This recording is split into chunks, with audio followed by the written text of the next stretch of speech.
All right, and we are live, Live, where it all started. My name is Travis. This is Oscar Mike Radio. Oscar Mike Radio is part of the Whoobazoo network. You can find out more on Whoobazoo.com. And I'm here at the 4th annual Dale Dorman Media Day with my good buddy Keith Hayes from Whoobazoo. And I must say, today is the first day in the last 4 years I haven't gotten rained on, Keith. I'm completely dry. You're right. No lie, every time I've come here the last 3 years, it has been nothing but rainy, nasty weather. Beautiful day outside. You guys are all here, and we're doing this thing live, which is a podcast. So the idea is I'm going to talk about the podcast history, what I do, how I do it, have Keith answer questions. This is interactive, so just talking to that shotgun mic up there will pick you up right away and make it interactive. So if you have questions, please ask. And I'm just going to go through and kind of do an episode live and have you guys as part of the show. Woo! All right. Make sure you guys introduce yourselves, too. I hope we're one of the... Yeah, come on in, guys. We're actually broadcasting live on Facebook right now. So I want to give a big shout out to my sponsor, Joyce Asack of Asack Realty with RealMax Synergy. Joyce is a staunch supporter of the podcast. Thank you very much for your support. And let's do this. So, Keith, I was here 4 years ago, and this guy was standing at the front of the class, doing his thing. He has baseball cap on, looking all cool, and podcast back then was really an infant thing. And even now, I get some of my peers, the people my age, like, you do a podcast? It's kind of weird, but okay. But I want to do something, and that something is around that time, if we go back 4 years, there was a lot of emphasis on veterans being distressed and in trouble because of PTSD and veteran suicide. And for me, it was personal because one of my battery mates that I served with passed, not from PTSD, but from alcoholism, and it really hit me hard. I'm like, I've got to do something. I want to do something.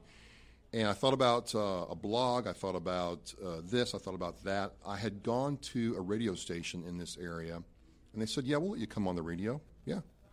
We want $2,000 a month with a 3-month advance, and if you get sponsors to cover that $6,000, well, then you can keep anything you make. You're going to be on at 10 o'clock at night, and you can't keep your content. I'm like, okay, back to the drawing board. So I come here to the Dale Dorman Media Day, and I meet Keith, and Keith tells me that you can do this. So, Keith, do you want to take a minute and talk about that? Yeah, so what happened was my name is Keith Hayes. My radio name is Sinister1, SINISTA, digit number 1. I've been in radio for, Jesus Christ, over 20 years. I actually progressed. My name was really actually Mr. Sinister at first, and there's a DJ out there who DJs for the Executioners. He actually reached out to me because he owned the rights to that name. This was way back. And I used to write sports articles covering the New England Patriots, WWE wrestling, WCW wrestling, and stuff like that. And then I was asked to come on the show on the mic, on the Mark Show with Mark Chappetta over at WXBR. During my time at WXBR, I'm one of these guys who's a real geek. And one of the things I used to do at home was, while we were on the air, on AM, is I would take my cassette tape and record our show while we were live on the air. And then what happened was that internet started having these servers where you could store your media. This was about 15, 20 years ago. So what I did was I took those shows, I paid about $35 to $50 a month for storage, and I could put like 10 shows up.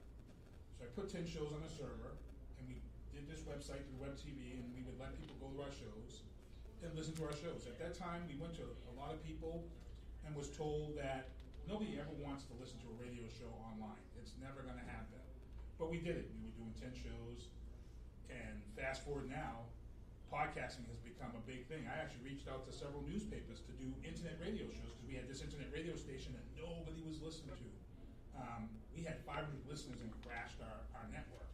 This was way, way back. 500 listeners. Internet radio now, you have to have, what we're putting out now and what we're getting. Our show goes out on a Tuesday night. Our show, we reach about 2,000 people live. So when you're talking internet numbers, that's a good number.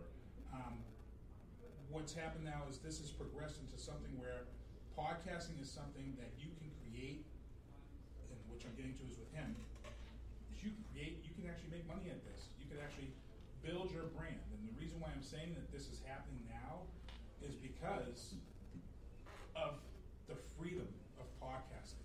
Like he said, he came to me 4 years ago. He was sitting in the front row. If you go to the Massasoit website and look up 4 years ago, he was sitting in the front row. No, don't do that.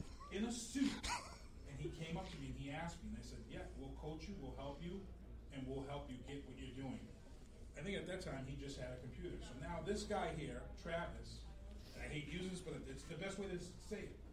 I was the quarterback. I gave this guy the ball. He scored the touchdown and a 2-point conversion because this guy has gone above and beyond as to what podcasting is today. And right now, podcasting is the ability to build your brand. He has Oscar Mike Radio. He's created a logo. He's building his brand right now. He's got sponsors on the way.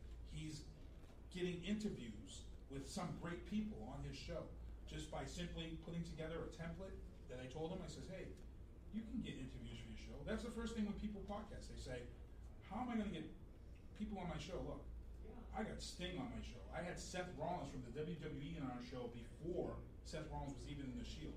So one of the things I'll tell you, if you're getting into podcasting, you want to start something, come up with your idea, write it all down. And then what you want to do is you want to be on the cusp of things that are new. When you see something that's new and it's making a little bit of buzz, grab that person. Because what happens is those people that you grab early on, those people are going to be loyal to you. I had a guy, I used to ring announce because I was in the radio. I was a ring announcer for mixed martial arts. So I got to see a lot of fights.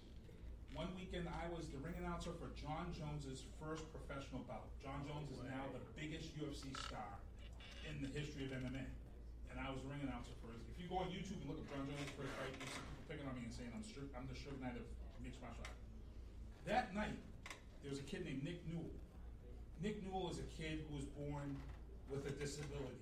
His disability was that his umbilical cord was wrapped around his arm. So he was born without a hand. That night, as I sat ringside, they introduced this kid, Nick Newell, to the ring. Nick Newell came to the ring that night. He picked up his opponent, body slammed his opponent, gained mount, and knocked him out with strikes. I said, oh my God, I got to get this kid on my show. We interviewed this kid on our show.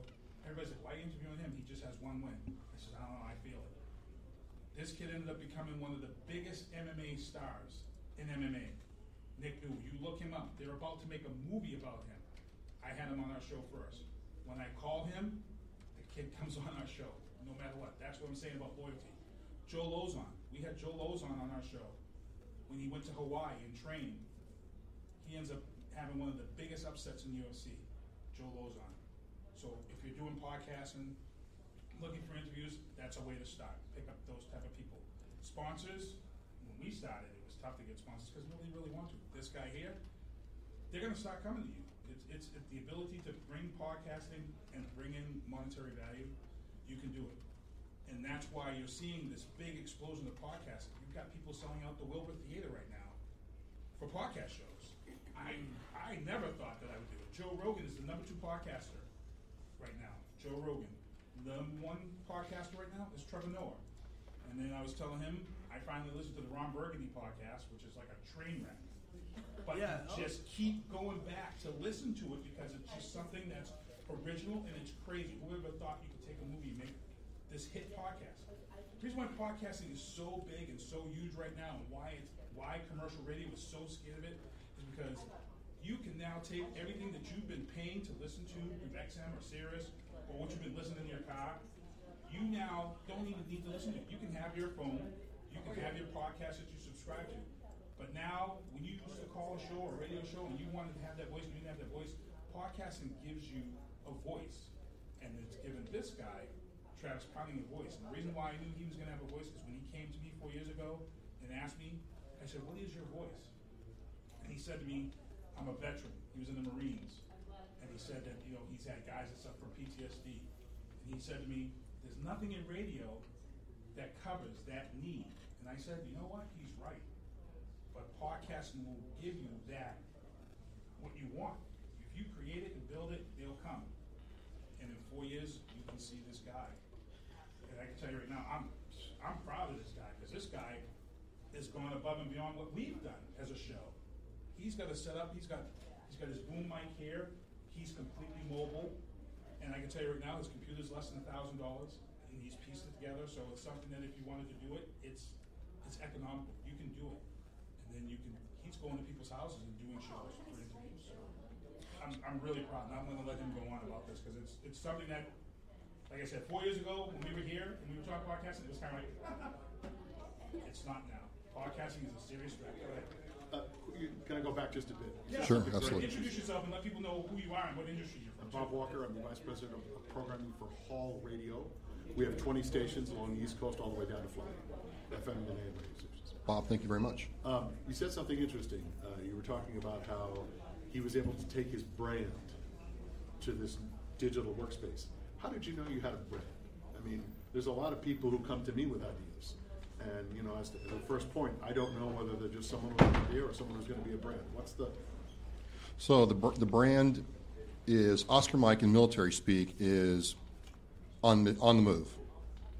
And so I wanted something that would encapsulate that as being on the move for veterans and military matters, people who support veterans. A lot of civilians out there like yourselves who don't know anything about the military, never fired a weapon in their life, are really passionate about helping my brothers and sisters and myself out. So Oscar Mike was on the move, right? So if you look at my logo on the front of my computer case there, I'll just go over some of the branding things, if you will. Sure. The fleur-de-lis, that little symbol in the right there, I joined the Marine Corps from Louisiana. I moved down to Louisiana when I was 15, and that kind of symbolizes to me where I joined the Marine Corps from, where my military journey started. Veteran in action. Me and other people are always in action for ourselves, our brothers and sisters, those who are serving and those who have served. The Maltese cross in the center, if you know anything about the history behind that, there's 8 points. Each point represents a certain value a knight should have. And the shield, this is kind of like a shield, people pick up on that, is sometimes you as a veteran, you in the military, are putting yourself in harm's way for others. So that's kind of the basis of my brand and what I want to do. And I felt like not only the symbol there, but the brand of what I'm trying to communicate is encapsulated in Oscar Mike. And so the content of your programming is exclusively that. In other words, you're not going to get sidetracked and talk about the Patriot score or well, I'm hearing a lot of podcasts that are about something, but then the more I listen, they're not about something. No, I am primarily. About, hey, did you see Tom Brady's thing? And I'm like, what the hell does that have to do with? I hit this button to hear. I'm not saying you, but I hit this button or I downloaded this podcast to hear this, and now I'm hearing another thing about Tom Brady. We all love Tom Brady, but my goodness, it's covered. So I am primarily about military and veterans. Now there have been a couple of one-offs. That's your brand. Yes, my brand. That's what I've done a couple of one-off podcasts where they've been completely out of band. For example, this January I did a podcast, a live cast like this at someone's home about Duchenne's muscular dystrophy. One of my listeners is like, look, I want you to talk to this family because you connect with people. And I'm like, oh my God, I've got to talk about this. It was a local event. This boy had gotten harassed at the skating rink in Whitman. I don't know if you guys remember that story, but he'd gotten harassed and the family had to leave. And they were very upset about that. And one of my listeners is like, I believe you can say something to them that the news media won't get. And I was very nervous about that. I'm not going to lie. It's about a kid. It's about a child. It's a child with a disease, Duchenne's. If you know anything about that, there is only one conclusion to that story for this child. And my listeners, like, I believe you can tell that story. So I'll do one-offs like that. And it was the family really appreciated the way I approached the child, approached them, and did their story. I'll do one-offs like that, but I am primarily about stories about the military, current events about things in the military that people don't understand. What's an elephant walk called? Why did he do that? So on and so forth. That's primarily what I'm about. Yes? Kind of on a follow-up to that, I know I was telling you I have a brand I'm trying, like a production company that I'm trying to build up, and it's called Our Silva Studios. It's where I hope to put like my films and just general work. I was thinking of maybe diving into the podcast world a little bit. I know, like, on one hand, I'd love to do like podcasts about film production and making films and student films and stuff like that. But on the other hand, I'm a huge, as we were talking earlier, I'm a huge advocate for mental health, so I'd also love to do like more about that. Would you suggest I have 2 separate podcasts, or kind of like find an umbrella term to combine them both? Yeah. I would say yes. I would say go with 2 separate, because your genre and your brand is definitely what you want to do. Like this gentleman was just saying, you will listen to a lot of podcasts, and they're all over the place now. Like our show, The Booth. You can listen to our show, and we can talk about Donald Trump and be real serious. And then, again, we'll switch right to Tom Brady.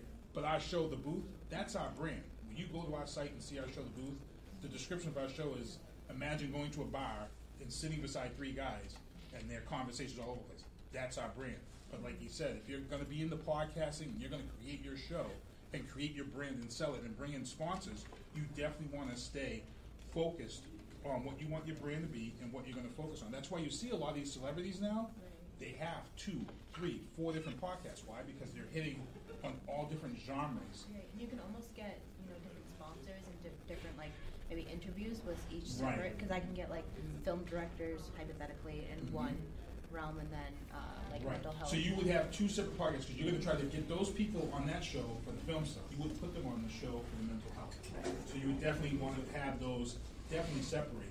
If you find, so like for us, for example, he's on our network. He's on our Whoobazoo network. His show is based towards military people. Now, I forget who the guest was, but the guest hit me up. They wanted to come on our show. And I said right to the guest, I'm like, yeah, you know what?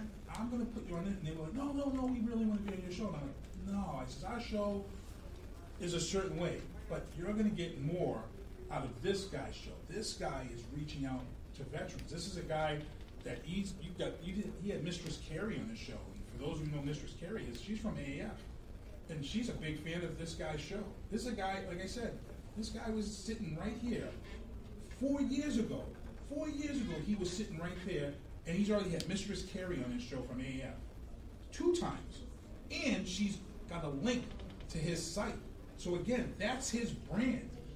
And to have someone like Mistress Carrie from AAF take his link and put it on her page for people to see, that's his brand, and this is what he's saying. It's big. In the back? What basic advice would you give to somebody who is just breaking into podcasts? Well, as you can see, if you get a chance to come up, you want to look at equipment is number 1. You want to make sure you have good equipment. Podcasting is so big right now, they have what they call as podcasting kits, which comes with the mics, the setups, and you can add in cameras and things like that. You don't have to have cameras for podcasting. You can go full audio. And there's a lot of great free software out there. If you guys are thinking about broadcasting and doing a podcast on yourself, the first thing I would tell you is go home, download OBS software. It's free. OBS software right now links with Skype, so you can pull video if you want at any time, but right now it pulls the audio. But OBS for free software right now is probably, if you were to put a price tag on it, it's priceless.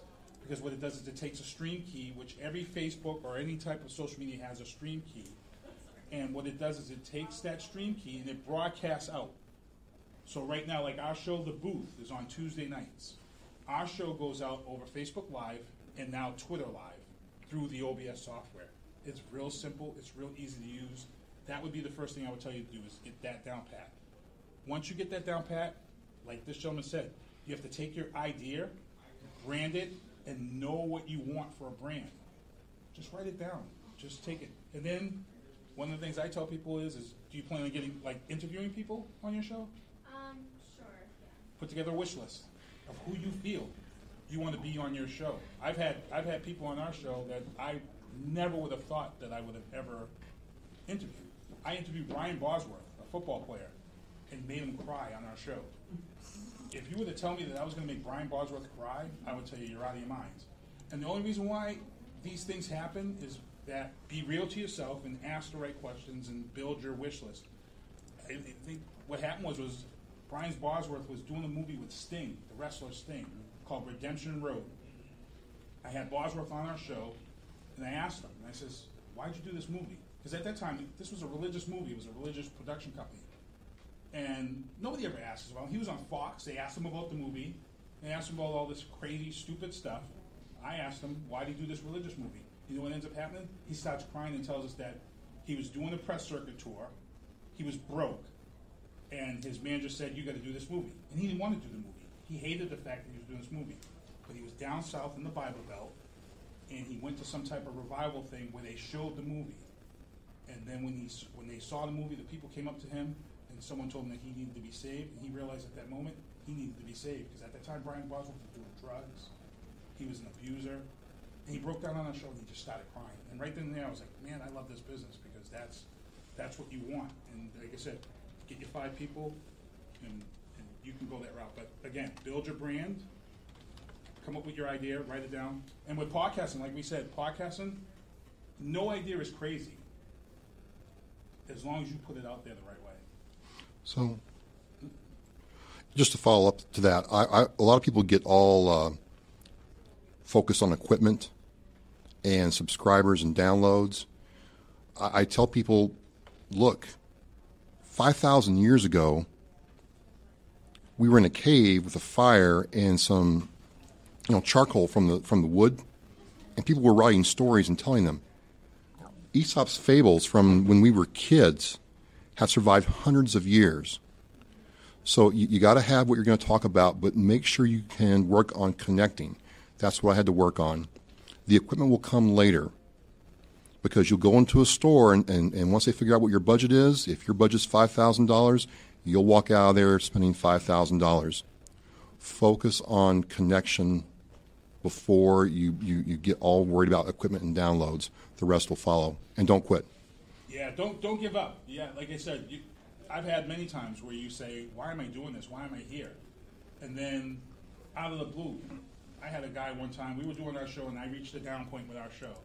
I was like, man, why am I doing this, right?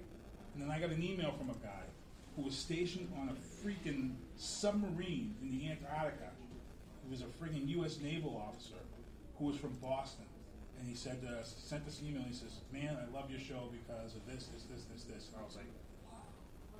So when you, and I've had this happen, when you think it's at its low, something will happen and reel you right back in just like that. I can tell you how powerful this format could be when you do a podcast. One of the big things that we had on our show, and I'll tell you right now, the opiate crisis is huge right now, big. About 8 years ago, I was one of these ignorant people. I was one of these people that didn't think that the opiate crisis was a disease. I didn't think that there was a choice. I was one of these ignorant guys. I had a woman reach out to us from one of the money towns, and she told me this story about her son who played hockey. He was a big hockey star and tore his shoulder up. And they had a family doctor, and this family doctor gave their kids all types of medicine whenever they needed it, all his pain pills. But then it got out of hand, and then they had to cut him off. And then one day she walked up in the bedroom, and she found her son dead. Now, this was before the opiate crisis had blew up. And I said to myself, wait a minute. There's something going on here. Let's start checking into this. And people on our radio show said, well, we don't know, this. And I said, we're going to work into it. So we ended up getting a pharmacist on our show. This pharmacist came on our show. Now, we're going back now maybe 10 years ago. And if Ken was here, who's an attorney with me, he's my co-host. He's a defense attorney. This pharmacist came on our show, and he said to you have no idea how bad this is going to get. This was way back. And I said, why? He said, because at that time, Purdue, which has now got a big-ass friggin' wing up in Harvard, Purdue put OxyContin out there. And when they put it out there to all these doctors and nurses and hospitals, it gave them kickbacks. And he said the most scariest thing that we've ever heard. He said, right now, he says, you have more doctors and nurses addicted to Oxy than you've ever seen. So before the public got addicted to all these painkillers like they are now, you had doctors and nurses who were already addicted to the way the public is now. That's how scary this is. And he told us this.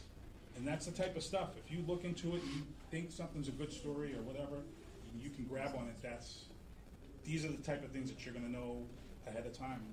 It's just crazy stuff. But I know Spotify has podcasts, and I was wondering, how would you go about getting your content So, for example, Oscar Mike Radio, our show.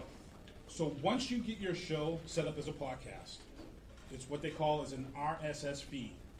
When you get that RSS feed of your show and you put your show online and submit it. So like when he puts his show on our main site, it links to all of these other sites and it will automatically put them on those sites for you. If your show is doing enough hits or it's popular enough, it will automatically go. So we're on Spotify, we're on iTunes, we're on a ton of sites now. We don't Stitcher. We only have to just put it on the one site now, and it links to everything. I just signed our show up for Anchor. If you're familiar with Anchor, if you get your show on Anchor, Anchor will take your show and put it out to different sites. And when those different sites take over, and you're getting a ton of hits, they'll call what they call is monetize. So in other words, if you're getting a ton of hits, they'll monetize your site. So what happens is they'll put an ad at the beginning of your show. And then when you be sure your show goes, you'll get an ad that plays, and then what happens is you'll get money back on that. So again, like I said, 4 years ago we were here and everybody was like podcasting. Now it's a dangerous form of media. It's dangerous. Why is that? Because you can now go out, and if you work your butt off like this guy did and pull in, like I said, we go Facebook Live on our show, and we are getting 2,000. Commercial radio would love those numbers. And here's the thing about internet radio. Internet radio, these guys wait months for Arbitron to come out and give you your numbers. Live streaming over the internet and Facebook and all these analytics, you get your numbers. When our show goes off the air or when he goes off the air, he gets his numbers like that. So he can go to potential sponsors and say, yeah, my Tuesday night show, I had this guy on as a guest. I had 3,000 people listen to my show. I had 800 of them listen for more than 10 seconds. I had this many listen for more than this seconds. I had this many people comment. That's all real-time views. That's all real-time numbers to gain sponsorship.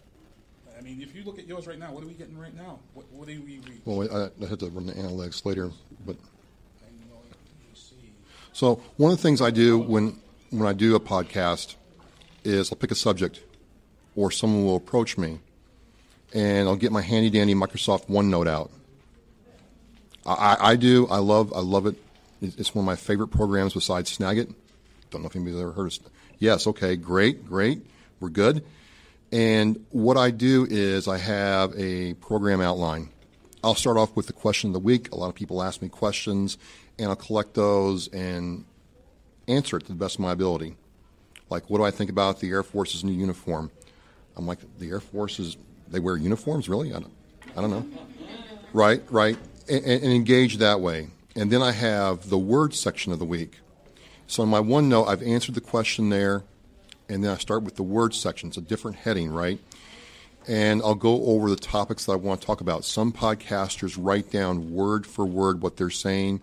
I really don't want to do that. I want this to be a conversation. I want to connect with you all and make it seem like I'm just a guy in your ear with that soulful voice, right? I want that, so I want it to sound authentic, and to sound authentic, I don't really, I am going to talk about this. I'm going to talk to this about you. I want to know what you're thinking. And this is what I think. And then when I'm done with the word section, which is the longest part of my podcast, I'll go into either upcoming events or I'll give a shout out to somebody, talk about what's coming next, and then that's the end of my podcast. My podcast is 30 minutes long. And some people tell me to go longer.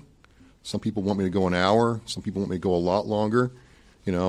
But 30 minutes works for me because a lot of my listeners are like, I don't have 3 hours, 2 hours to give you full attention to your podcast. And I've listened to the Joe Rogan podcast or Jocko Willenig's. Those are 2.5, 3 hour commitments. And a lot of times it's like, oh, somebody said something. I don't know. I lose focus. So I'd rather try to really make my 30 minutes impactful. I want to hit you. I want to grab you and pull you in and have you be like, wow, okay, I'm clued in what this guy is saying for 30 minutes, and then let off the gas. And the thing is you want people to want more. So if you're going to do a podcast, you don't want to hit them with 2 hours or 3 hours or maybe even an hour, because you know what? it gets tired, it gets stagnant. They don't want you. You give them a half hour, get in, get out, and they want more. This gentleman's he's in commercial radio. He'll tell you. A lot of people will say, oh man, didn't I just hear that song? To the point where you almost think you're psychic. You ever listen to the commercial radio and think, oh my God, the next song coming on is this? And you think you're almost psychic? You're not psychic. The reason is because commercial radio knows that the average person stays in the car for 30 minutes. Which is why when you listen to the morning shows, which is why when you listen to these playlists, 30 minutes. And then they rotate another 30 minutes. They rotate another 30 minutes. So you're not psychic. It's just because your mind is learning what they're giving you, and he's right. If you're going to create a podcast, the best place to start out is 30 minutes. You don't want to really go no more, and you really don't want to go way over because you're going to get stagnant.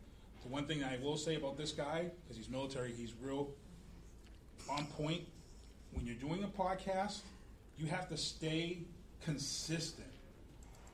Don't take time off. Because once you start, because I'm looking at us right now, we're live right now on Facebook Live.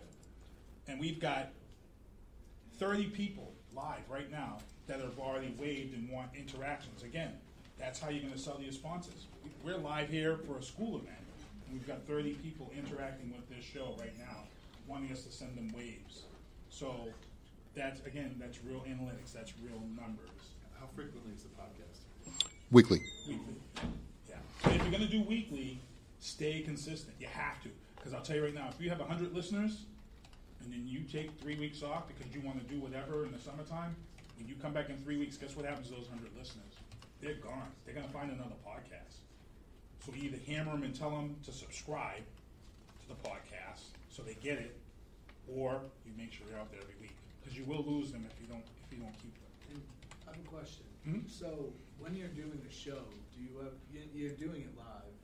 Yeah. You don't have to. I know, but when you guys do yours, right, it's live, like right now? Our show is live. You do yours live now, correct? Well, mine's recorded and then edited post. Oh, okay. So maybe this question doesn't apply to yours, but while you're live and people are commenting, do you ever respond to Always. feedback? Oh my God. Yeah. Oh, yes. When I'm at home, I look like friggin' Neo. I have a dual monitor, I have a tower, and then I have a laptop that's my broadcast computer, and then I have my iPad Pro. So when I broadcast live, I have this set up on our Facebook page. And what I do is and this is a great story to lead into. Our show is live. It goes up on Facebook. So if you go on Facebook, look up the booth. You'll see our show. You'll see all of our old shows on there. We picked up a sponsor called ILoveBostonSports.com. He's probably hearing us right now. ILoveBostonSports.com is located in 3 places. They've got all these Patriot stuff that you see out there right now that's really, really popular. So what we've done is I went to him and said, hey, we have a lot of people in our chat. So what he started doing 3 years ago, he said, give something away. So what we do now is we give a T-shirt away. And we have people come in, they come in the live chat, and we give a T-shirt away to every person that comes in and is involved. So we push that. We push that chat. And you can see it. And what's great about that is that when you have that interaction like that, it can change your show. And it makes you, or anybody, a better host, because now you have to change your show on the fly. Because someone may pop in the chat and ask a question that changes the whole dynamic of the topic. We had somebody on for an interview one time, and somebody asked a great question, and it changed the whole way the show went. But again, social media has changed it. When you're on radio, you hear them now. A lot of these guys now are broadcasting. They're bringing in the social media. Right. Yeah. They're bringing in the Twitters. They're bringing in the Facebooks, and they're telling me, hey, it used to be call the station now. Now you only call the station to win stuff. As far as interaction, they're telling you, tweets, they want you to tweet. They want you because they can't. You got to keep up with this. And like I said, right now we're up to 40 now people interacting with the show. I'm answering questions right now. I'm answering questions right now. I'm checking his levels. So this just took practice. I did a couple of these live casts. One of them was at Jonathan Gosselin's veteran-owned, veteran-operated, which worked out real well. And he allowed me to do a similar setup. Table, laptop, it was not the computer at the time, camera, and he did it because he's a veteran-owned business, and he wanted to bring in clients and people that didn't know about him to his business. And I can pull up the numbers and show them to you if you want to, but we got like 6,000 to 7,000 hits over an hour and a half. And that's where some of the sponsors I'm talking to now are like, wait a minute, you're getting 7,000 hits for showing up and talking on a microphone and a webcam? I'm like, yes, I am. This is the guy, I've been in commercial radio, but I'll tell you, that was the bulk of the money of commercial radio. I was at WXBI. The big bulk of the money, remotes. Get out there and get a radio remote. And they would charge new businesses all this money for a radio remote. You go out there and do a radio remote. Now with podcasting, the commercial radios are still getting you out there, but a smaller business that's just starting up, again, and that's where I said building loyalty. A new restaurant is going to be like, damn, I can't afford to go to Hot 96.9 and have them come out to my restaurant, because Hot 96.9 is going to charge them a ridiculous amount of money to be on in prime time. And they'll say, well, we'll give you the cheap rate, but guess what? Your commercial is only going to be on at midnight or 2 in the morning. He's a podcaster. He's doing stuff about veterans, and this guy is a veteran-owned business. He's going to reach out to him and say, hey, I'm going to throw you $500 a month. Will that work? Or whatever. He's going to say, yeah, we can work this out.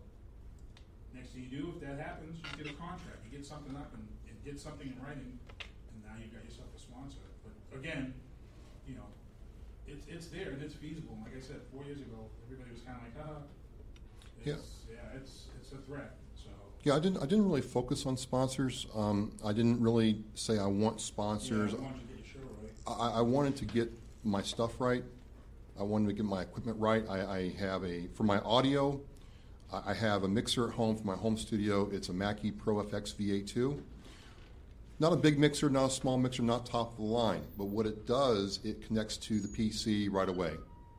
So I can record directly to my PC, which is another step I don't have to do. And it's small, so if I have to move it, I can.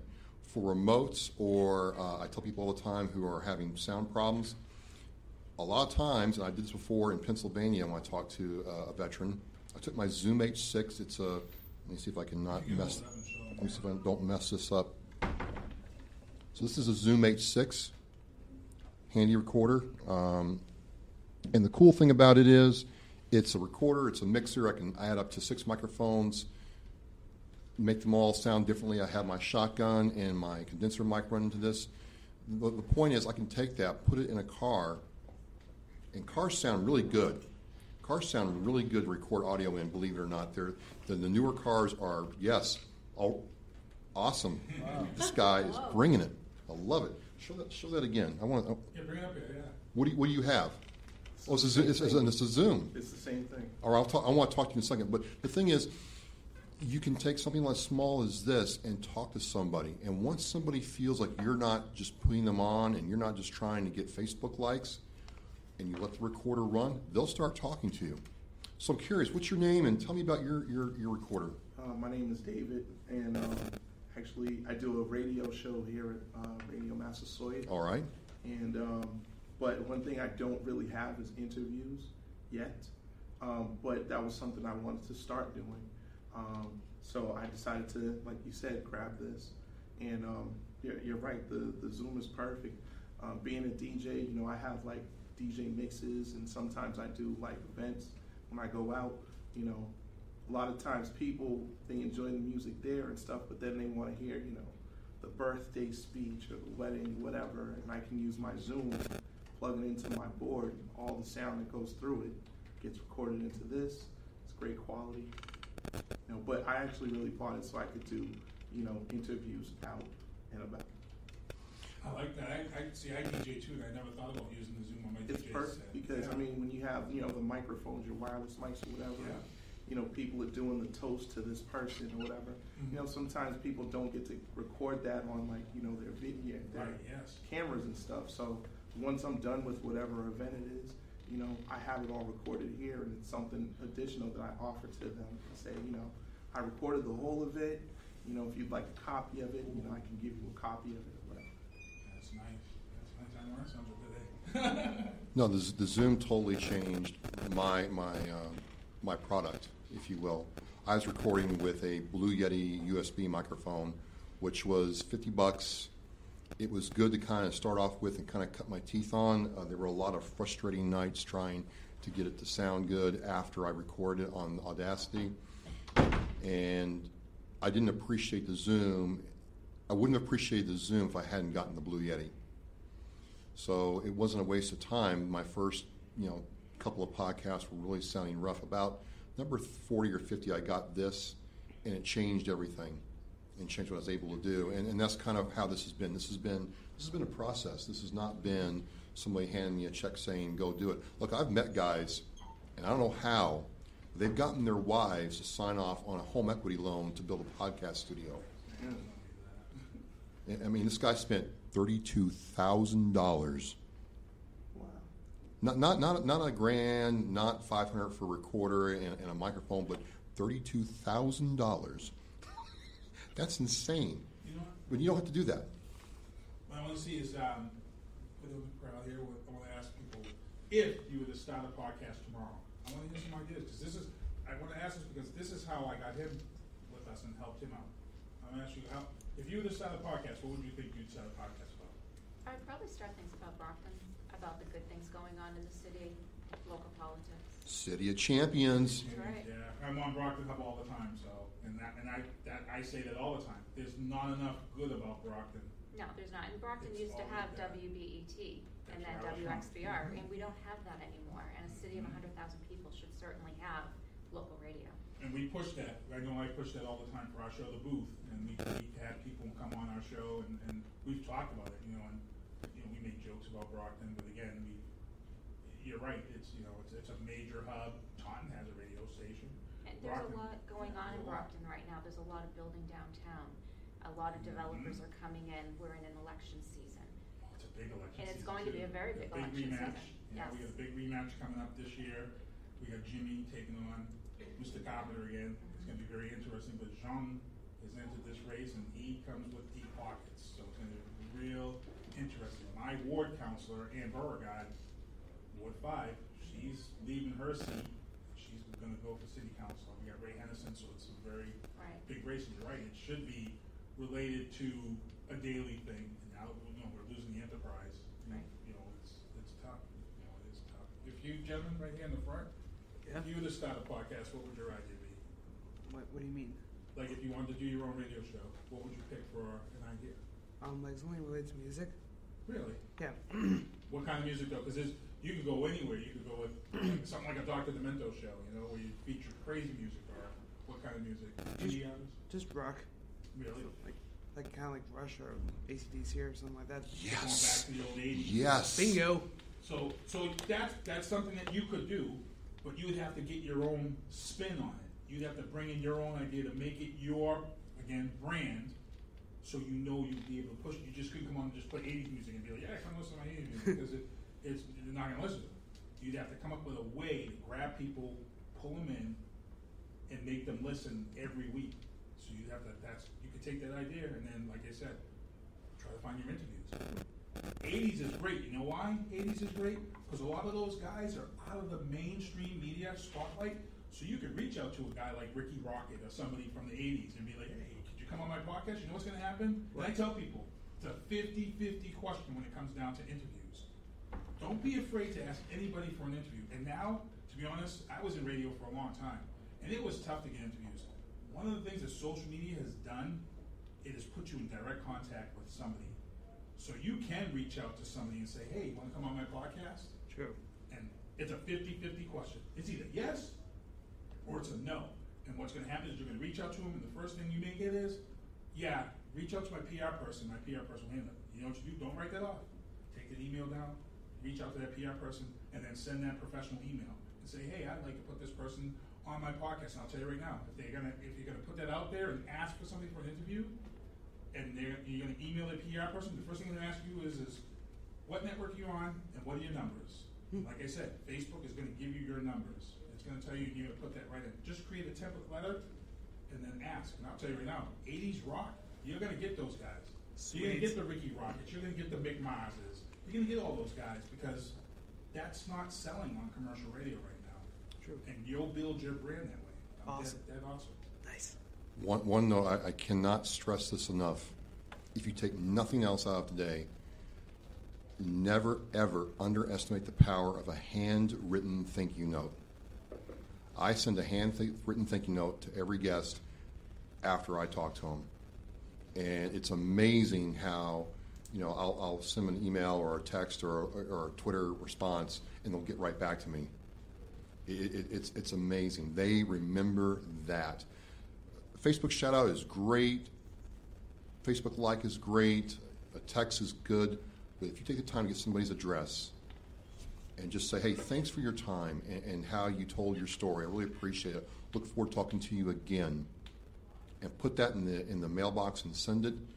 You will stick in their mind further than anybody else who's just asking them for stuff. Hey, talk to me. I've never given anything back. You've given something back. And it doesn't have to be a branded thank you note. It can be just a simple thank you note. But you've got to start doing it. One of the reasons I've been able to get some repeat guests is because they know that, hey, this guy took the time to thank me. I'm going to talk to him again. I'm going to give him a little bit more this time. So just a little blurb I want to get out there today. And never talk bad about anybody in radio. Never, because radio is so connected. And people you interview is so connected. And to be honest, when you look at Facebook and look at mutual friends and see how people are so connected, never, ever, ever talk bad about anybody in radio. It will come back to bite you 20-fold, to be honest. So that's another thing to remember too. Like if you're looking to start doing interviews, like I said, put a wish list together. Get 5 people that you think you too. Put 5 people together you think you want from the 80s on your show. Okay. Like I said, reach out. They're out there. They're on Twitter. Yes, sir. I tune in if you could get Don Dawkins on your show. I'd listen to Hoppy because he's like the biggest a-hole out there. George Lynch, great guitarist. That's a guy that you'd be great on your show, George Lynch. Nice. Some of the best guitars out there in the 80s. Cool. Great stuff. No, thank you. No, thank you for coming in. Thoroughly too. enjoyed. No, Yeah, thank there's you for new sessions starting in different places, so you're going to have people coming in here and moving through. All right. I have a question. Yeah, Absolutely. So, thanks, man. kind of in the same boat as him. I want to do like a music podcast. Mhm. My issue is like with the content, because it's like copywritten, licensed, like it can't stay up there. It always gets taken down.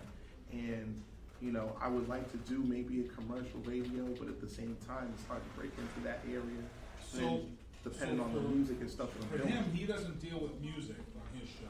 But for us, Right. and I DJ. So I used to actually DJ events over Facebook Live, and then all of a sudden they'd find a song on mixing. Sure. And so what I started doing is I came up with a disclaimer, and I put that disclaimer up when I go live, telling people that this music isn't owned by me, but you can get it here. So say that if you're doing a mix show, and you already know what music you're putting into your mix show, take those songs, put links as to where they can buy those songs, and make sure you put in big letters that you don't own it, but this is where you can get it. And sometimes that will keep you from, because what happens is Facebook will pick it up, and then it will go right out to the people who own the copyright. Then it goes back to them, and then they decide whether or not they want you to use their music. If you're giving them a shout and letting them know that they can buy, that people can buy their music through what you're mixing and putting out there, they're going to think about it and they're not going to block you from having that musical content. For me, because that's what happens. Like when I do my content, I'll try to put it on like SoundCloud and it gets taken down, or Facebook Live and it's taken down. Like most of the places I try to put it, it gets taken down, so people don't get to hear it. Because they have the same software as Shazam, and it picks up that content. So that's one of the ways kind of around it. Or you can pay ASCAP and stuff. Like I'm in the DJ pool, so I pay BPM Supreme right now. It's $20 a month, and I get access to music, but I have the rights to those songs. So, because I'm in a record pool as well. I'm in franchise. Paid? You're in franchise? I'm in Yeah, franchise. but the music I put up are those songs, right? Mhm. But again, when I put it on SoundCloud's just like, oh, well, this is an artist and this is a song. I don't deal with SoundCloud. And then it's gone. Yeah, SoundCloud's a whole different thing. If you're going to be doing Facebook Live, that's the way around it. I was gonna say, so are there any other hosts that you can recommend as far as putting up content that I'm might not saying, get taken down? right now, the Beast is doing your stuff through Facebook Live. it's growing. Facebook, thank you. Facebook Live is coming so fast that Facebook Live is, like I said, it's giving you the numbers that you can sell yourself. It's giving you that back and forth with your listeners or viewers. So, I know SoundCloud is a monster when it comes to audio, but I'm just telling you, Facebook and YouTube they're growing, and they've got a bundle of money behind them. So if you want to keep doing mixed shows and putting them out there, what you want to do is, okay, so now you've seen, anybody seen these motion graphics that everybody's putting up now on Facebook? Yeah, because to sell their items and things like that. So what you want to do is you want to get like a motion graphic. Now they have motion graphics, so when you do a mix show, it gets the bass, it makes the bass and stuff like that. Get on that. And like I said, do that disclaimer like I said, and then go that route that way. Don't even bother with the SoundCloud. That's my opinion. Go with Facebook Live and then start doing it that way. Yeah, that's my way of doing it. Anybody else? Got some new faces in here. I know, we got a ton of new faces, so we might as well introduce ourselves again. So I'll let you go first. Sure. My name is Travis Partington with Oscar Mike Radio. This is my podcast live at the 4th Annual Dale Dorman Media Day. Why is that significant? Because, well, a couple of reasons. One, this is the first time I've come here where it's not been raining, cold, wet, and nasty. Every year for the last 4 years, it's been absolutely miserable. But 4 years ago, this is not a lie, because we're going to find the picture. Nice. So this is a great example of what we're talking about the strength of podcasting. So this woman who's just right here on here, and she was voicing her opinion. Her name is Cindy Ethiacosta. She's actually running for Ward 5. She's a politician. She's running to be a politician. So again, like I said, they'll come. People will come if your product's good and she liked what he was doing and she's boom. And you get people like her. She's running for office. So you bring her on your show, on your podcast, and say, okay, I want to talk politics. I want to better Brockton. I'm going to get this. She's already given us the stuff, which means she's looking to come on the show. She's not elected yet, but you bring her on your podcast, whatever you're doing, and she's elected, she'll be loyal to you. Everybody that we've ever had on our shows, when you get them early on, they'll be loyal, especially music, anything. They'll be loyal to you. So go ahead. So I was sitting where you're sitting 4 years ago. No lie. There's a picture. We're going to get it. But I was sitting in the audience 4 years ago, and I served in the military. I served in the Marine Corps. I was a radar operator for a surface-to-air missile system. We shot airplanes out of the sky. And years later, in 2010, 2011, a lot of my guys that I served with started having real problems. And I wanted to do something to raise awareness about those problems. And I tried a blog, I tried this, I tried that. I went to a radio station, and like I told people before, the radio station said, hey, for $2,000 a month, 3 months up front, you can come on the radio and talk all you want. Well, I mean, I don't know about you, but $6,000 before you can say a word was kind of not a good way to look at this. And so I'm coming here, I'm sitting in the audience like you guys are now, and Keith's up here talking about his platform called Whoobazoo. And I'm like, this might work if he wants to get behind me and kind of help me, because I didn't know what I was doing at the time. And it's still a learning process, right? So I approached Keith with my idea, told him what I was about, and he's like, I want you to do this, this, and this. And literally, I got an email like a week later of 10 things he wanted me to do. So I did them. He said, here they are. They're all done. What's next? And he gave me another 3 or 4 things. But over time, when I say things, it's like, hey, do you have your podcast idea written down? Do you have like an outline of your business plan? This is a hobby. This is a way to advocate. This is a way to have fun. This is a way to network. This is a way to make change. But if you think of it as a serious thing, people will take you seriously. And one of the people taking me seriously, I got a plugger, is my sponsor, Joyce Asack with Remax Synergy in Brockton. Hey, Joyce, if you're watching this, thanks a lot for the support. We're going to go a long way. What's happened over time is I've been able to start with knowing nothing to gain an idea of what I'm doing. I'm able to come here and set this up and make this all work. I've got 2 cameras going, I've got 2 mics going, and it's all working. And I'm having a great time here. I'm having an absolute blast watching people interact with me, interact with Keith, asking questions I've asked before. What should I buy? What works? What doesn't work? So it's nice to be able to share this with you. This is 4 years in the making. This has not happened overnight. And this is interactive, so if you have questions for me or Keith, let them come. Yes, sir. First off, my name is Ryan Reynolds. I'm president here at Massasoit. No Community way, College. get out. President of Radio Club. Wait a minute, wait. We got the Ryan Reynolds. Yes. I can't say anything. You look a lot better than the other Ryan Reynolds I'm thinking of. Well, thank you. But what was your biggest struggle with this? My biggest struggle. Wow, that's a good one. Okay, I'm gonna. We can joke about it now. Oh man, we can joke about it. I can joke. Okay, so I think about 8 to 12 podcasts in, I get a note from the other half of Whoobazoo saying, "Look, dude, you gotta loosen up. I know you're military. I know you got a military background. I know you're organized, but you've got to loosen up." Because I would talk like this. Hi, Ryan. We're going to talk about F-16s today. Their sponsors watching. So Oh, awesome. Thank you very much. Yeah, we'll talk about that. We're going to talk about F-16s today. F-16s are called ballistic aircraft, and this is why they're called ballistic aircraft. They're called, and he's like, "Dude, you're killing me. You're absolutely killing me. You got to loosen up. You got to make it a conversation. You got to get some, I don't know, but change your approach." And that was It's tough. like a training video. Like a military training video. All my military like, that's pretty good, Travis. You know, that's hoorah, that's hardcore. But he's like, dude, you're not going to connect with somebody who's not military, and that's really, I want to connect with everybody, but I want to connect with my military brothers, and I want to connect with you all as well. So this Travis you're seeing right now, who's kind of like, you know, winging it, having a good time. I want to say winging it, just be able to kind of freeball it, was not this Travis 4 years ago. Travis, Yeah, because Travis, when you first probably used the word freeball. No, I didn't use the word freeball. And here's another great thing. I just want to let people know. We've only been on here broadcasting for 56 minutes. What? Yeah, That's it? 56.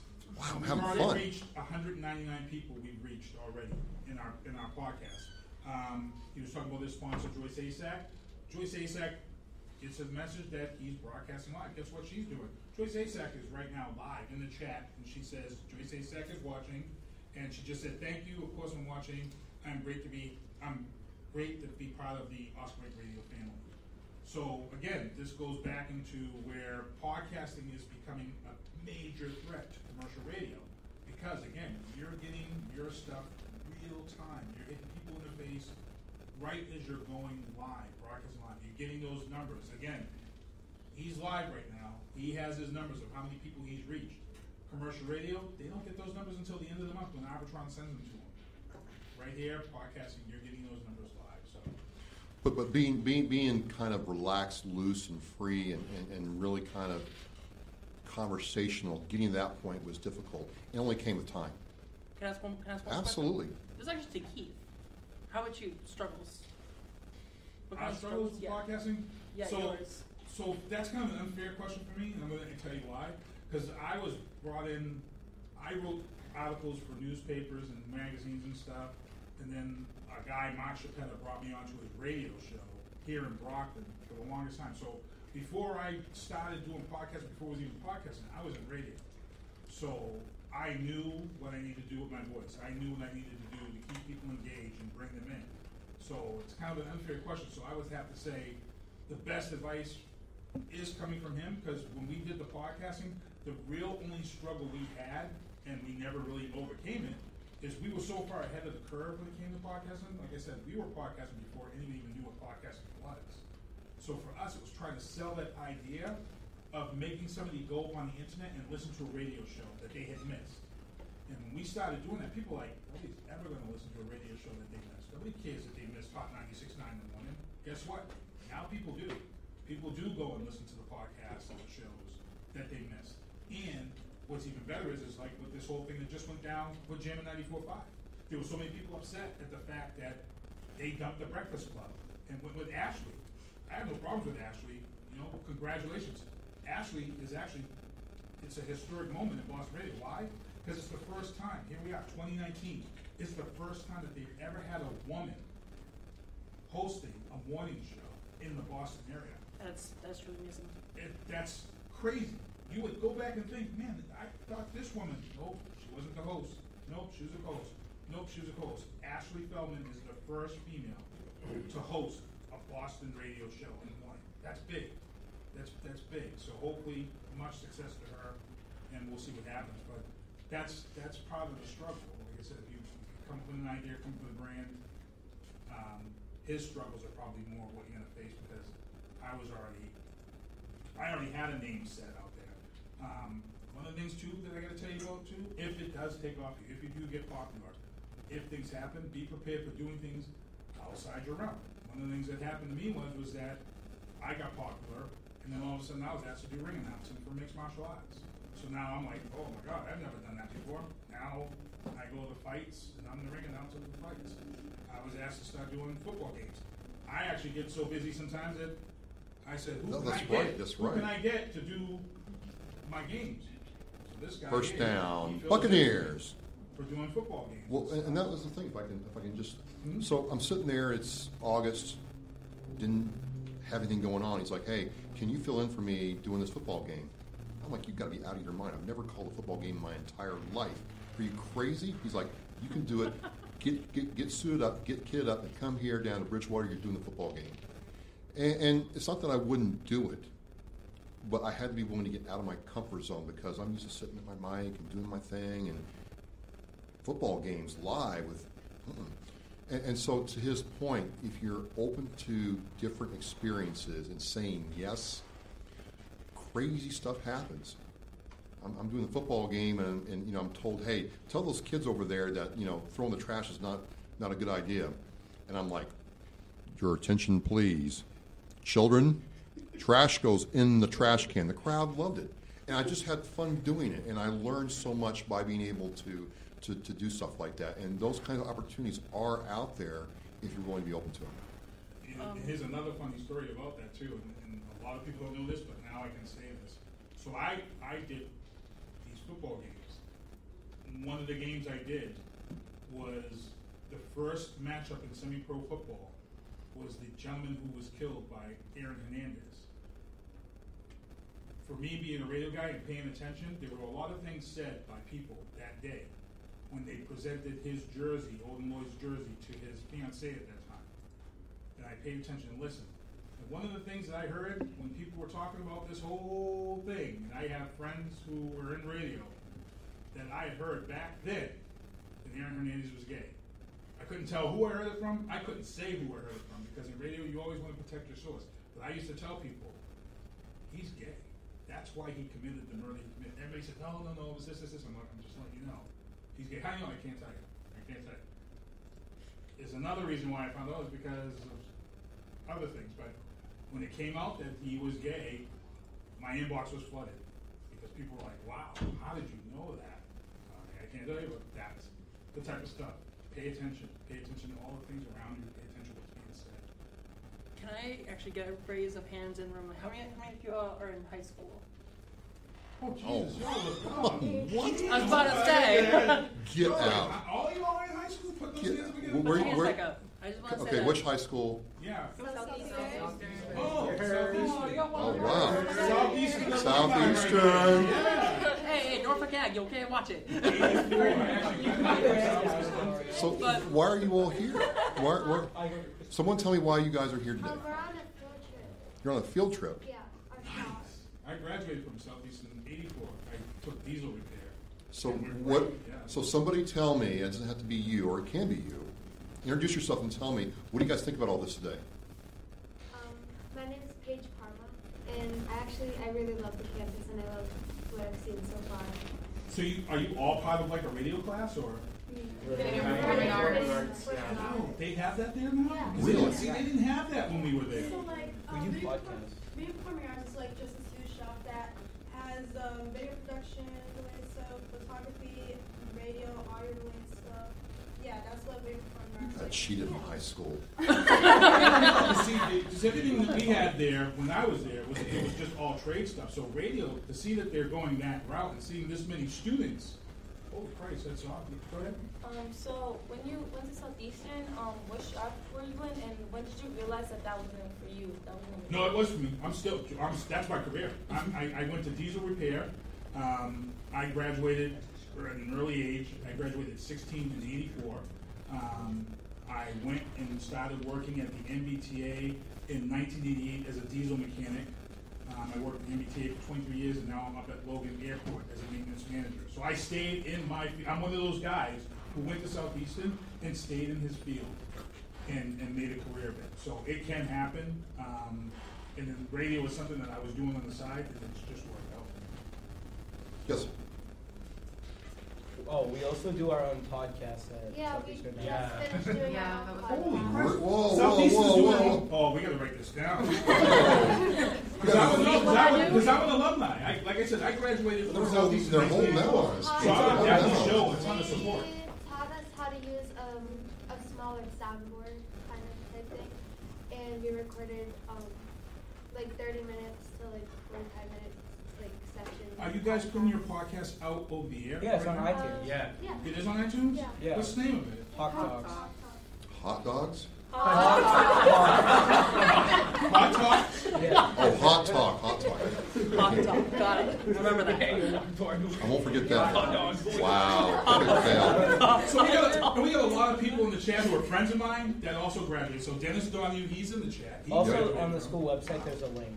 There's a link on the school And website. directions to it, yeah. So, come up here, somebody come up here and write that down before you guys leave. Yeah, and you guys can grab free stuff. We got free Alright. crap up here. Oh, Go ahead. You want to say That's awesome. I'm You got a really question? excited. Yeah, so I heard you mention advocacy and stuff like that, and I wanted to know what was like how you advocate if you do. Oh, wow, that's a very good question. That's a good question.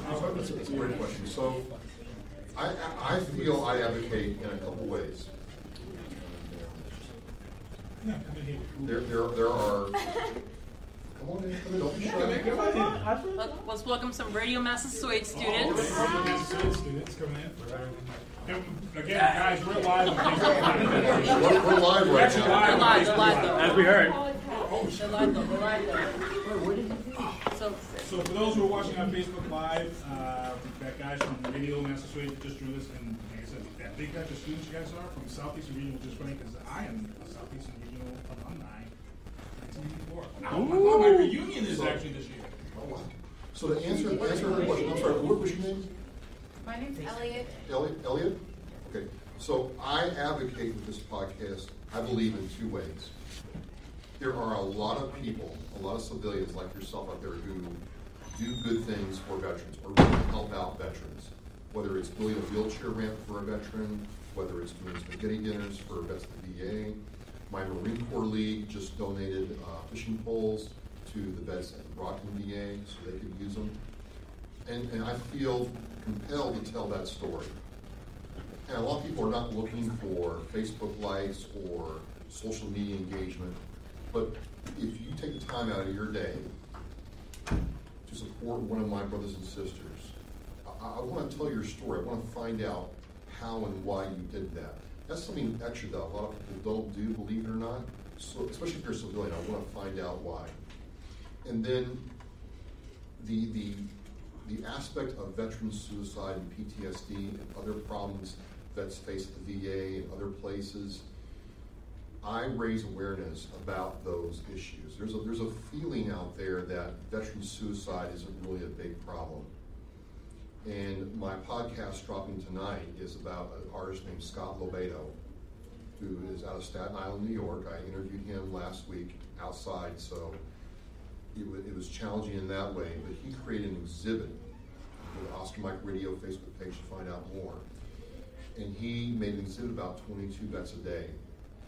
And getting to talk to him and tell his story and advocate on behalf of somebody is really an honor. I would say the third way is I get a lot of emails, messages, phone calls saying, hey, Trav, my laptop's busted. I have no laptop in my class. My car's broken. I need a suit for an interview. Can you help me out? I may not be able to help them out, or I may be able to help them out. But if I can't help them out, then I can connect them to somebody that will. A local veterans service officer in your town, a local veterans organization, maybe the Veterans MC Motorcycle Club, maybe other veterans business owners. So it's Oscar Mike, again, for people who don't know, is military speak for on the move. And I feel that this has become something that I'm on the move all the time for veterans. So does that kind of Great. Thank you. That's That was a an excellent wonderful question. Thank you so much. So I got their site right here, Southeast Regional Hot Talks, Oh, the mascot, wow. the school Guys, mascot. Yeah. Hot Talks Park. Where did I get hot dog from? So they're on iTunes, Spotify, and SoundCloud. So I would show these guys how to get their podcast even out further. So have you guys ever heard of Anchor yet? Yeah. That's good. Yeah. So Anchor, what they're doing right now, Anchor will take your podcast and they submit it to other podcast sites, so it will maximize your reach. Are you guys doing any Facebook Lives yet? No, but we do school news. That's on YouTube. Yep. Okay. Yeah. So this is old hat for you guys doing podcasts. It's no big deal, right? You're experts? Oh, no? I'm going on their iTunes right now to see how many. Yes, sir. I actually had a question. So would you, if you do a pre-recorded episode, would you still Facebook Live that or no? I'm doing that more and more. So when I get the episode set, the podcast set, then I can use Open Broadcast Studio to then push that to Facebook Live as a live cast. Okay. Or sometimes I'll get really fancy and I'll record me doing the podcast and all the hisses, sounds, and mess ups are there. But I can put that on Facebook Live. People like that because it's real and authentic and they've never seen it before. So there's a lot of different ways you can do this. And the reason why that's a good question is because before you came in, we were talking about this whole thing with Facebook Live. Now, 2 years ago, Facebook Live was unveiled for radio, for doing your own shows. I want to say, like 3 days before we came here for radio convention, right. 2 years ago. And I told people at the radio convention, like, hey, this Facebook Live is going to be a monster. And it used to crash and all that stuff. But now, even taking pre-recorded content and scheduling it to go out over Facebook Live, you can say, okay, I'm going to record my content. You guys, even in Southeastern, you guys can record your show, put it out on Facebook Live, right? Then what you do is you say, okay, I'm going to put the recorded show out, but then I'm going to get people involved in the live chat, because that live chat is still going to be open. So now, even though you've got your recorded show, it's nice, it's polished, it sounds good, you can still interact with your audience through the live chat. So you can have your show playing wherever, you can be out with the wife or the girlfriend or whatever, and still be involved with that live chat, building your brand and bringing those numbers in. So if you're thinking about taking a recorded show and putting it out over Facebook Live, I would say it's a no-brainer. It's a no-brainer because it's going to give you interaction, which is why podcasting is such a big threat to commercial radio, especially talk radio. It's a huge threat. The numbers are there. Like I said, they're selling out Global Theater for podcasts right now. So if you had told me that was happened years ago, I'd be like, oh. So it's a great format to see all you guys. Well, this is amazing. Yeah, I didn't think high school was even touching base on podcasts, and that's friggin'. I'd love to come home and see. Go ahead and back. I'm not in high school, so. Yeah, okay. All right. We're not outnumbered anymore. What's the best advice you give to someone who start to things and start their own podcast? Should they record like a couple episodes, pre-record first, 1, 2, 3, before put out there? So you kind of want like a step. Yeah. Tell him what I told you. Because he was here 4 years ago. This guy was right here with you guys. He came to me. And now this guy has got his own brand. Look at this. This is crazy. In 4 years. He's got a great fan base. He's got sponsors. So if 4 years ago, wow. I believe you told me what you wanted me to do was organize my thoughts, write them down, and then record. Don't worry about editing. Don't worry about all the bells and whistles. Just get the recording process down. Get used to listening to your own voice. Okay. Do that, and then we'll listen to it and we'll put it up right then and there. Because a lot of people, from my experience, talk to me and they're like, I recorded 10 podcasts and never put them up. Well, then why'd you record them? Okay. I've had guys tell me, hey, well, I've had my podcast in conception for 2 years. Okay, if you're talking about the Boston Red Sox, a whole lot's happened in 2 days, much less 2 years. So what Keith told me to do is organize your ideas, record, put it out there. Your first one's not going to be anything to write home about. Maybe it will be, I don't know. Mine was not. It took me a while, but at least I got in the process of putting out content consistently. And that's a major key, consistency. Because one thing about podcasting is people will subscribe and they'll listen to your podcast. They'll stay loyal to your podcast. But you have to be consistent, because when the summer comes along, you say, oh, I'm going to go to Six Flags. I'm not going to do my podcast. And then the following week comes, you say, oh, I'm going to go out this place. Then in those 2 weeks, I'll tell you right now, you'll lose half your listener base. And if they're subscribers through Spotify or something like that, and I'll tell you right now, I've had it happen with somebody else that we helped them do their show. And this was a guy who was on Fox, and he used to take time off. And then he'd say, I got people in my inbox because the show isn't updated on iTunes because he didn't do a show. You're going to lose listeners like that.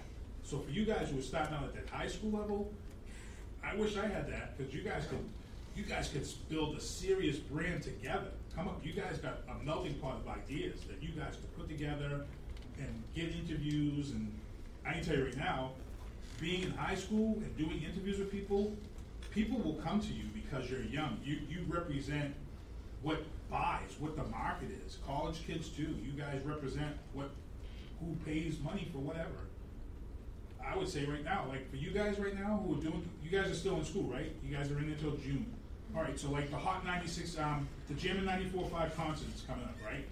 So for you guys, I would tell you guys right now as a homework assignment, I'd say, okay, the Jammin' 94.5 concert's coming up. Ashley Feldman is the radio show. Mark Feldman is the guy who's the director. I would get together a template letter right now. Right friggin' now. I'd go back to school, get a nice template letter written to Hot Night on Jammin' 94.5, and I would say, hey, we're the students of blah, blah, blah, blah, blah. We have a podcast. We want to have Cardi B on our show for an interview. Would she give us 10 minutes of our time? It's a 50-50 question. It's either yes or it's a no. I'll tell you right now, it's worth going back to school, getting that letter drawn up, and if you guys get Cardi B on your show to help promote the 94.5 concert, imagine what that would do for your numbers for your school and help your school. I'm just telling you, that's the type of stuff that you could do as a group. It's crazy because it could happen. So let me everybody wants to promote something. Let me make sure I understand this. You all were in the same class together in high school, right? Yep. Yeah. Oh, that's a ton of minds together. That's and crazy. So you guys can all help each other There's out? more of us. Yeah, There's 20. more. There's There's 20. more. There's 20 kids. Oh, we might have to go In beyond third that. grade. That's my one. Yeah, the entire class is 20. And we have seniors that can help us. One at a time. Okay. So who? You guys just flipped crap on me. Yeah, there's 20 of us in our class, and then the seniors are on the same cycle as us, and there's about like 20 more of them. Get out. So who's in charge of doing the podcast over there? Everybody has a piece, or Yeah. We have 3 different teachers. Yeah. 3 different teachers? Yeah. So we have a How lucky you are. Yeah.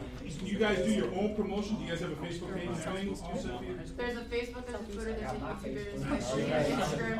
And we have Instagram too. Do you guys do interviews with people? Yeah, we can. on our news channel and YouTube channel, we go out and we interview people like around the school and stuff.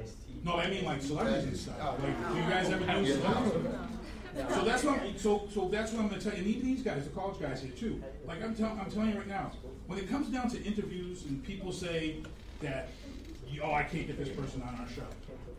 Again, don't be afraid to email something. Something you guys have that we didn't have, that I didn't have in radio for years, is social media. And everybody has social media. Every friggin' star or somebody has social media. And before some of you guys came in, you can reach out to almost any star, any sports celebrity out there through their social media. Some of them put their PR person on it. And again, like I said, it's a 50-50 question. As long as you make it look professional and you represent yourself a certain way. I'll tell you right now, if I was Cardi B's manager and I got an email from the students of Southeastern that was written properly and saying, hey, we'd like you to come on our show for 10 minutes. We don't record it or whatever. I'll tell you right now, if I'm her manager, I'm like, yo, that's your fan base. Let's do this. You're going to be there in friggin' 3 weeks. Let's get these tickets sold. She's headlining. I'm going to say it's a no-brainer. And thank you notes. Got to have thank you notes. Yeah, like he was saying. Yeah. Handwritten thank you notes, guys. So for the college guys, wait a minute, the high schoolers are like lapping you guys. What are the college guys doing? Yeah, Ryan, what are we doing? Thanks for calling me out. Wow. Thanks for calling me out, y'all. You're president, man. Yes, and I'm trying to make sure we got numbers and stuff. It's a joint effort, though. Oh, we all work together. So these guys are all from something. You guys are here. Do you guys have a podcast? When I was here at Massasoit, they were going back and forth with getting a tower. Now they've got a tower. Now they've got the station and stuff. Now, so where are you guys at right now? Now we're trying to set up a station in Middleborough. Yes. For us to stream us So out of there. we're doing some stuff with 88.5 WRRS and 88.7. I think I cut some promos. Oh, that was 80.7 is us. Okay. But you're still trying to get it. You're still we're trying to get it going. Are you guys still broadcasting though? Yes. Yeah, no, we have an online stream. So I've done at least 3 shows here. Mm-hmm. I have 2 currently. I have a country music show and a pop show. I've done a wrestling talk show with these guys. Okay. Did they ever get a video game show going here? We had a bunch. There's someone who might be trying to set something up. Joe had one. That's 4 years ago. I was telling somebody, jump on video games, and they were like, oh, and I'm like, now Twitch and everything is like out of control. And again, at the high school level, again, anybody who's a gamer, video games is like, oh my gosh, like my son competitive. For my podcast, I actually did Twitch and video games for my assignment. Nice. Yeah. So I did, and here's the funny thing too: you never know how far you can go with the podcasting. And podcasting takes you to YouTube. And I have a buddy of mine who knows a state trooper, and there's a great story. So his buddy's a state trooper, and he has a daughter and a son, and he's real busy. He's telling me the story that his daughter is 17, I think he said, and he said that his daughter had asked him about going to get her license when it was time, and he told her, he was still going to help her. She went through driver's ed. She went and just got her license, and she said she told her dad she wanted to go get a car, and I guess she went down to buy a car. It was like an $80,000 Lexus. He's like, you're not going to afford this car. Let's get out of here. And she's like, but yeah, Dad, I can. So he's telling me that he went home with his daughter and told his wife about her trying to buy an $80,000 car, and I guess she told him that she does a YouTube channel with toys. Come to find out, his daughter's like the number 5 YouTuber on friggin' YouTube, and she's got like 1,000,001 subscribers. He was just telling me this story.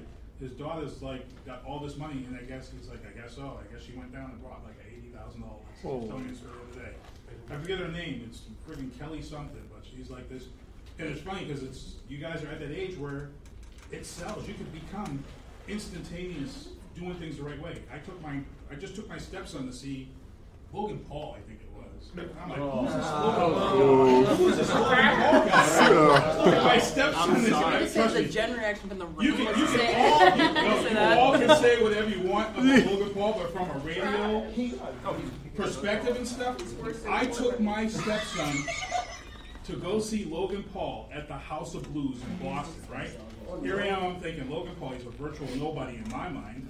We get off the train at Kenmore Station. The line to see this guy, Logan Paul, was all the way up from the House of Blues, down and around to Yawkey Way. Wow. Then we get in there, the place was standing room only. He was selling T-shirts for $50. You know what? Before half the little girls left that place, guess what? He sold out of T-shirts. Wow. They couldn't sell the T-shirts anymore at $50 a pop. Then friggin' 3 months later, I hear him and his brother are fighting 2 other YouTubes on a pay-per-view over in Europe. And I'm like, they're absolutely nobody. The numbers come in, they were the highest paid YouTubers in the history of pay-per-views. It was the highest ordered pay-per-view for a non-athletic event. These are 2 guys who started out just doing Vine. So, nothing. So you guys are at that age. I have a couple questions. One, I'm a marketing major, so I'm going to ask something really boring, but what do you find to be most profitable as far as advertising? Do you like product placement, live reads, things like that? Do you just put ads directly in your show? You're just calling people now, telling them what they're doing. What I do, and people find valuable, is me taking this rig here, or some semblance of it, and coming to their company and talking about their business, their service, their product, right here. Okay. So you get product placement. I get access to the owner of the business right then and there. I get to play with the product while I'm doing this online. I get to talk about it. And as a bonus, you get to engage with customers. So those 4 things allow me to do something that your TV station, radio station cannot do, will not do, unless you're willing to pay a lot of money. A lot of money. Let me tell you, it's a lot of money. And So that's the freedom too. Like right. when you're doing your own, guys, when you're doing your own podcast, that's the freedom of it. It's your brand, it's your product. You can bring your sponsors in. The radio network isn't telling you, yeah, we're putting the sponsor here, because they paid for that sponsor spot. You can bring your brand in. Like I said, I don't know if you guys are familiar with ILoveBostonSports.com. They've got these crazy Patriot t-shirts and things like that they have online. He's one of our sponsors. And what he does is he has us giving a shirt away for people who are in our live chat. So when our show is broadcasting live, we pick a winner and we give a shirt away. And that's one of the things we do as a sponsorship. So I'm bringing you another guest just to come in for a second. Yeah, He didn't know I was pulling him in here, but this is an independent filmmaker who just did a session on horror around the other room. Yay!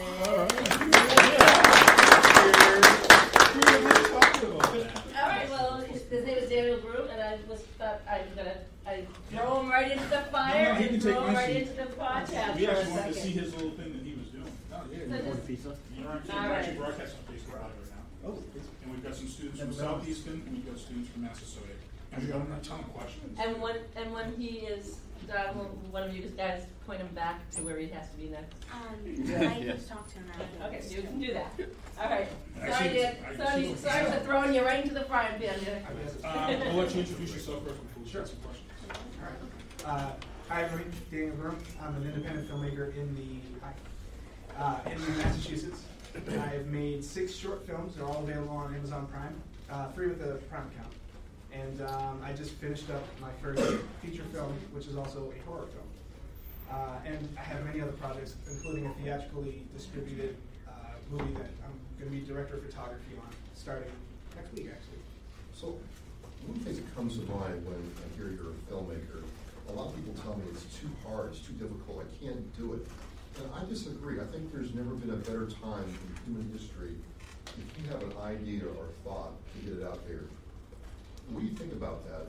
Is it now the time to tell your story regardless of the obstacles? Yes, now is definitely, it doesn't matter what kind of equipment you have, because when I started out, I started with a Canon T3i. And I don't know how much you guys know about cameras or anything like that, but that's not the best. That's not the best camera to shoot a movie on. But it got me by to start putting my name out there, making a small reel, whatever you want to make out of it. Then I upgraded to a Canon 5D, which is honestly very affordable now. And a lot of college students, including professional filmmakers, use the Canon 5D to make a film. Like it was used in the Avengers for a couple scenes, I believe. And then definitely season 5 of House, which is one of my favorite drama TV shows. They used they used that camera for the entire 5th season to shoot. So it's not like there's no options to go ahead and make a film based off of equipment. Now, if you have a story idea, that's something you really have to work and flush out. And a lot of people tell you, yes, you need to have it where it's, what's the word I'm looking for? Relatable to a crowd that you're looking for, and it's very true. But you still want it to be what you want inside, because it's your passion, it's your project, it's your baby. So you know what you want out of it. I have a question. Yes. Distribution, because years ago there wasn't really many distribution outlets, and you're saying you're on Amazon Prime. Yeah.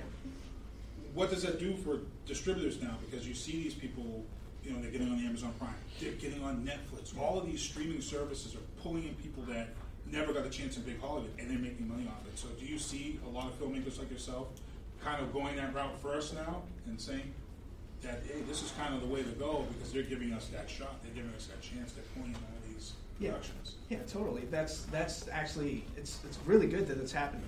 When I first found out about Amazon, it was way before anybody else knew about it. So I was like, yes, I can do this. I can make a name for myself now. Unfortunately, it is getting a little bit, it's not hit that point yet, but it is getting a little washed out. Yeah. Because everybody's finding out about it. But it's still very good because everybody will look at it and be like, wow, you got on Amazon.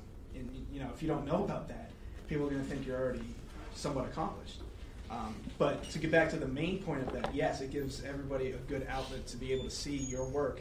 Sure, you got YouTube, you got Vimeo, which is great to be able to get exposure. But I definitely think the way Amazon and even Netflix, there is a way to get movies on Netflix. I think it's really good for filmmakers. It really gives credibility to it. Any questions for this, Joe?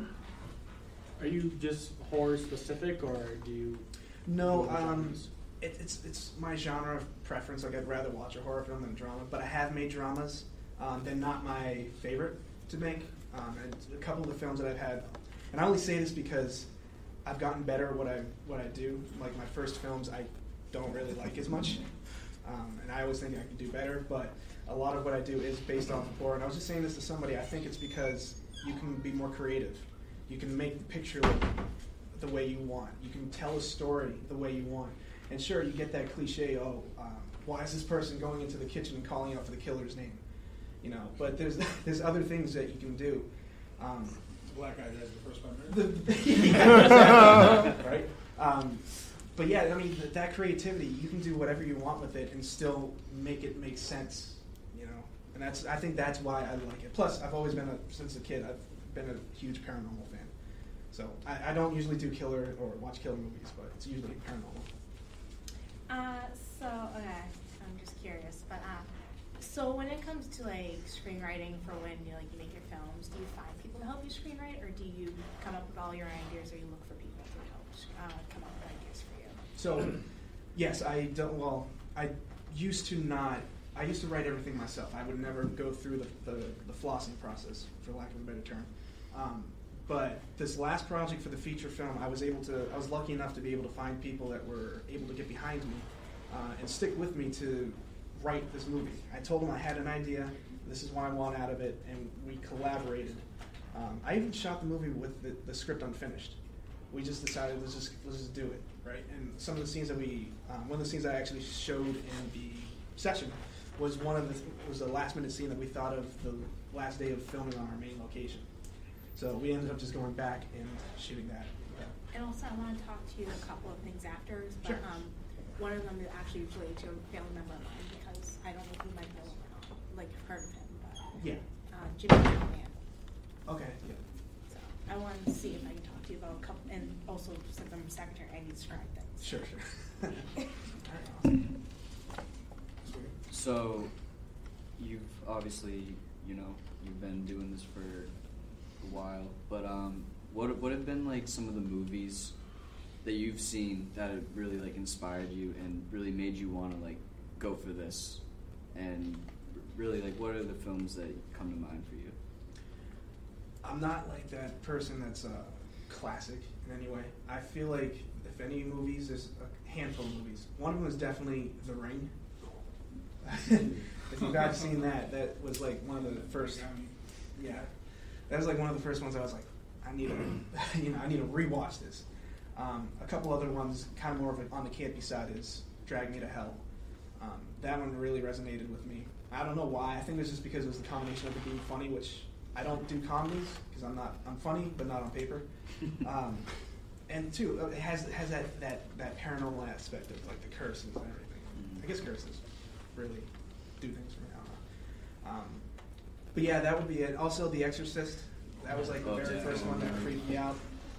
That's why I don't like seeing crosses anymore. Makes sense. Yes. When you try to draw inspiration for a new film you want to do you look more towards American horror movie cinema or like Japanese? Because personally, I feel the Japanese have horror movies down to a T. You're right. Train to Busan. Oh my God! I just saw that. I didn't see that, but I've heard. Yeah. Oh my God! If you haven't seen Train to Busan, put it on your watch list, and you will send me a personal email and thank me. It's probably one of the best zombie movies out there ever. Train to Busan is amazing. After we're done, like, Hiding in Terror. Yeah. We'll email you. Is it really terrifying? So being he's a filmmaker. The movie is terrifying in certain ways, but I don't want to ruin it, because if I say a lot, it ruins it. But I've never had a horror movie almost make me cry.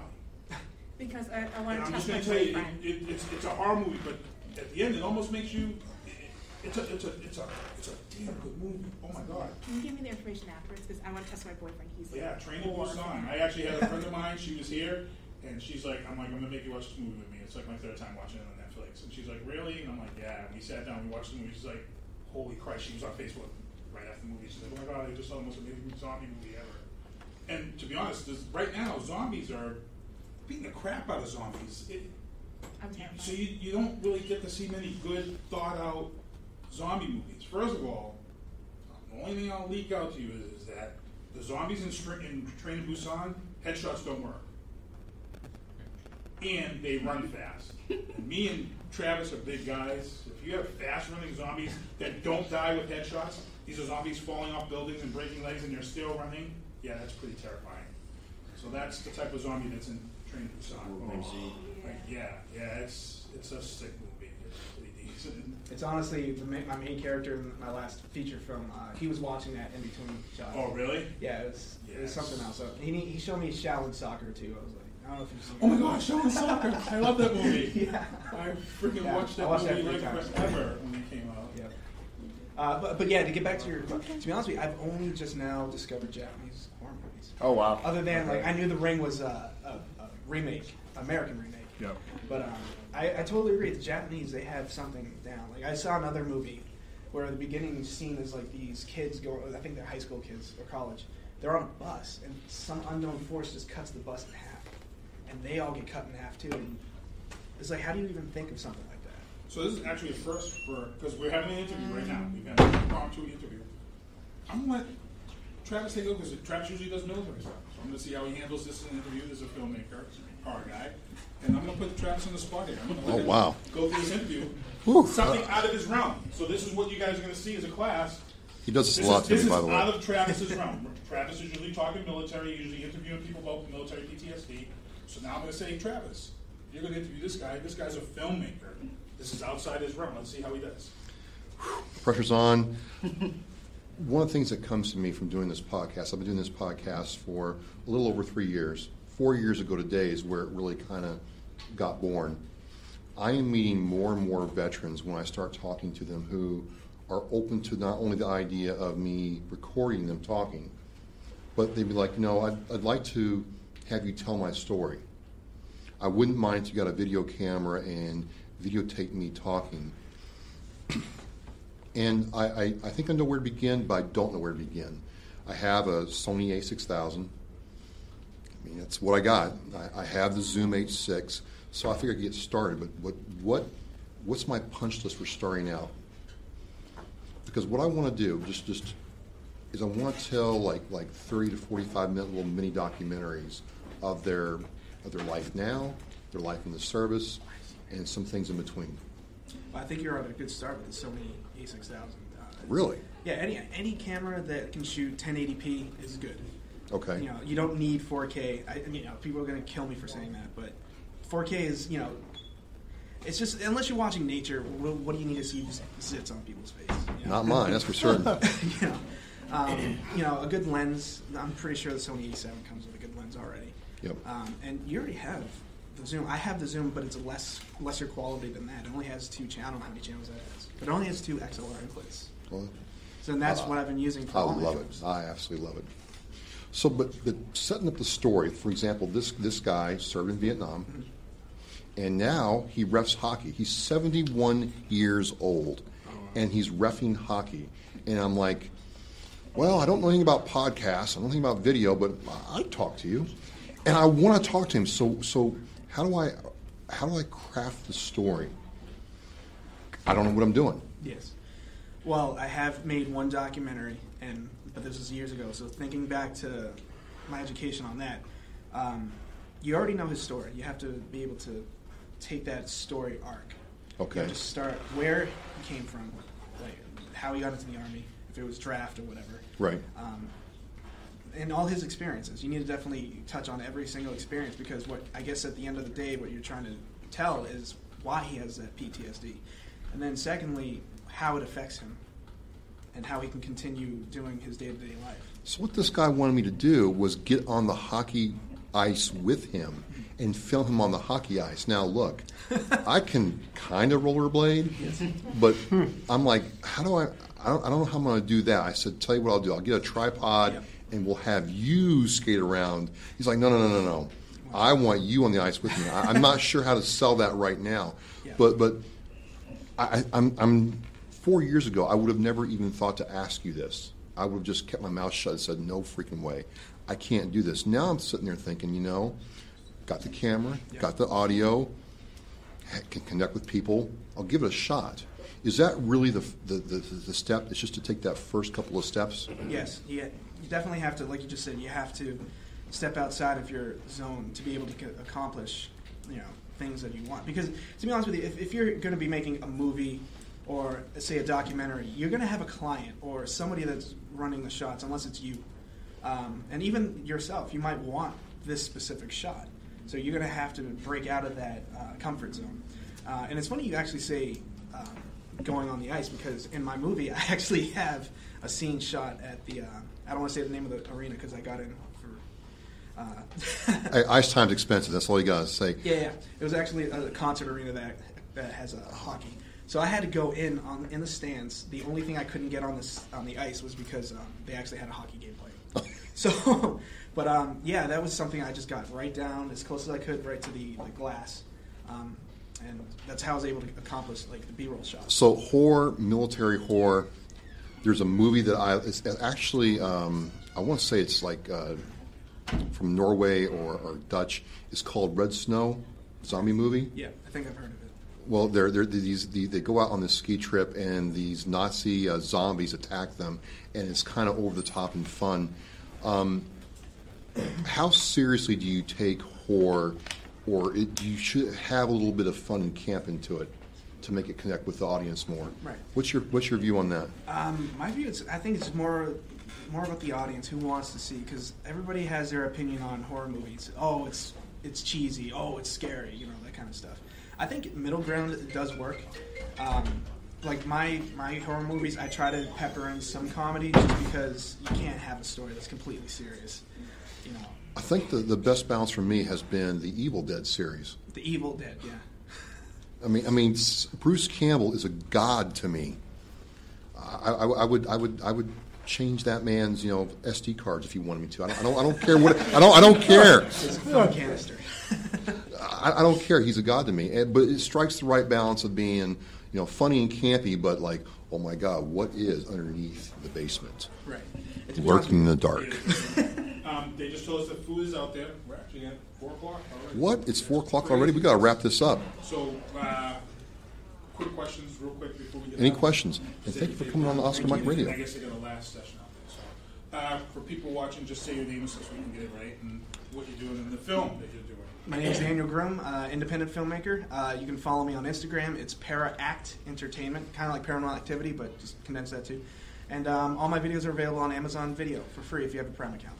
And again, this was his first time doing it. So see how he just did this interview out of his realm. What do you guys think he did? How do you think he did? Pretty good. Wow. It's also my first time interview. So yeah. A whole lot of firsts there. I was like, okay. Cool. Thank you very much. Hey. Anybody wants one of these with our contact information? So we're going to wrap this up. This has gone absolutely crazy good. I want to thank Massasoit Community College for having me do this. Just having a great time here. Wrapping this up, this is the 4th annual Dale Dorman Media Day and radio broadcast. My name is Travis Oscar Mike Radio. I'm supported by Joyce Asak of Asak Realty. Check me out on OscarMikeRadio.com. Like my Facebook page and Instagram and Twitter. We are on the move.